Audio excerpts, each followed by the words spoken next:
నమస్తే, welcome to RR news. నేను పలివెల రాజా. ఆంధ్రప్రదేశ్ రాష్ట్రంలో అంబటి రాంబాబు గారి ఏదైతే అరెస్ట్ ఉందో రోజు రోజుకి కుల కుంపట్లు రాజుకుంటూ వెళ్తుంది. అంబటి రాంబాబు గారు సరే ఫ్లెక్సీలు చంపడానికి వెళ్ళారు, ఏదో జరిగింది, తిట్టారా పోయారా అన్ని విషయాలు పక్కన పెడితే జగన్మోహన్ రెడ్డి గారు వెళ్ళారు, పలకరించారు. జగన్మోహన్ రెడ్డి గారు వెళ్ళి పలకరించి ఆయన ప్రభుత్వాన్ని ప్రశ్నిస్తే అరెస్ట్ చేశారు. రాంబాబు అన్నను కాపు టైగర్ అని ఒక బిరుదు కూడా ఇచ్చారు. సడన్ గా ఈ కాపు టైగర్, ఈ కాపు అనే స్లోగన్ ఎందుకు వస్తుంది? అదేవిధంగా ఈ రోజు కూడా ఉమ్మడి విశాఖ నుంచి ప్రత్యేకంగా కాపులు, వైసీపీ కాపులు అంబటి రాంబాబు గారిని పరామర్శించారు. అంబటి రాంబాబు గారి కుటుంబాన్ని ఓదార్చడానికి వెళ్ళారు. ఏంటండి ఇది? అంబటి రాంబాబు గారు కాపు నేత ఎలాగవుతారు అంటాను. అంబటి రాంబాబు గారు అరెస్ట్ అయ్యారు. అంబటి రాంబాబు గారి అరెస్ట్ మీద మీరు పోరాడండి, లీగల్గా ఫైట్ చేయండి. లేదంటే కుటుంబాన్ని పరామర్శించడానికి వెళ్ళారు కదా, వెళ్ళండి, తప్పు లేదు, ఓదార్చాలి, అది మీ పార్టీ బాధ్యత. కానీ ఈ కుల కుంపట్లు ఎందుకు పెడుతున్నారు? ప్రత్యేకంగా వైసీపీ పార్టీకి ఈ కుల కుంపట్ల రాజకీయం మరింత రోజుకి ఎక్కువైపోతుంది. అరే జోగి రమేష్ అరెస్ట్ అయితే బీసీ నేత అరెస్ట్ అయ్యారంటారు.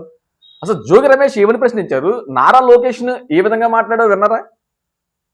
చాలా దారుణంగా, ఆయన ఒక మంత్రి అయినా సరే చాలా దారుణంగా నారా లోకేష్ని జోగి రమేష్ గారు అన్నారు.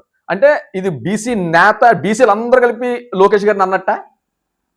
ఆయన అనడం ఏంటి? ఆయన మీద ఆయన ఇంటి మీద దాడి జరగడం ఏంటి? దాన్ని కులాలకు అంటగలపడం ఏంటి? అంబటి రాంబాబు గారి ఇంటి మీద దాడి జరగడం ఏంటి? ఈ కులాలకు అంటగలపడం ఏంటి? అసలు ఏం జరుగుతుంది?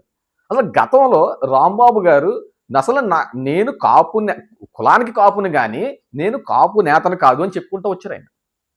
ఒకసారి ఆయన ఏమన్నారో కూడా విందాం. గతంలో కాపు వ్యతిరేకి, కమ్మ వ్యతిరేకి, రెడ్డి వ్యతిరేకి కాదు. ఇక్కడ నేను కాపు కులం కోసమే పుట్టినటువంటి వ్యక్తిని కాదు, కాపు కులం కోసమే రాజకీయాలు చేస్తున్న వ్యక్తిని కాదు. ఆయనే స్వయంగా అన్నారు, కాపు కులం కోసం పుట్టిన వ్యక్తిని కాదు, కాపు కులం కోసమే రాజకీయాలు చేస్తున్న వ్యక్తిని కాదు అన్నారు.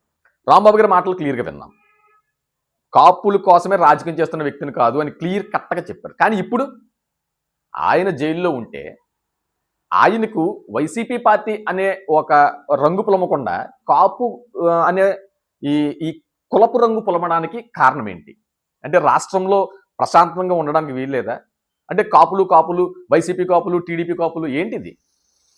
అసలు ఏ విధమైన రాజకీయం చేస్తున్నారు వైసీపీ పార్టీ?